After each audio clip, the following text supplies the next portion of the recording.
تجزیے کے ساتھ میں اسامہ بن جاوید۔ آج وفاقی وزیر انسانی حقوق ممتاز عالم گیلانی نے قومی اسمبلی کو یہ بتایا کہ گزشتہ سال ملک بھر میں 190 سے زائد افراد نے خودکشی کی۔ مسلم لیگ نون کے برجیز طاہر کے توجہ دلاؤ نوٹس پر انہوں نے ایوان کو یہ بتایا کہ پنجاب میں 113، سندھ میں 56، جبکہ خیبر پختونخوا اور بلوچستان میں 20 سے زائد افراد نے غربت سے تنگ آ کر خودکشی کی۔ اس پر بات کرنے کے لیے ہمارے ساتھ اس وقت موجود ہیں معروف سماجی کارکن عبدالستار ایدھی صاحب۔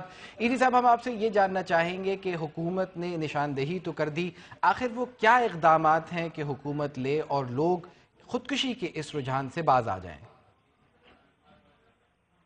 جب تک غربت نہیں ختم ہوگی، کوئی سسٹم نہیں بنائی جائے گی تو غربت یہ خودکشیاں تو ہوتی رہیں گی، کیونکہ غریب نوکری نہیں، کھانے کا نہیں، دوا نہیں، تعلیم نہیں، اور پھر کہاں جائے گا؟ اور اس کے بعد اس کے پاس ایک ہی راستہ ہوتا ہے کہ بچوں کو مار دے اور خود بھی مر جائے۔ یہ تو الگ چیز ہے۔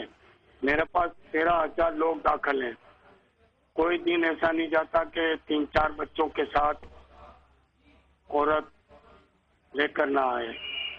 جوان لڑکیاں گھر سے ناراض ہو کر وہ بھی چلے آتی ہے کہ گھر میں کوئی سہولت نہیں ہے، ہم یہاں رہنا چاہتے ہیں۔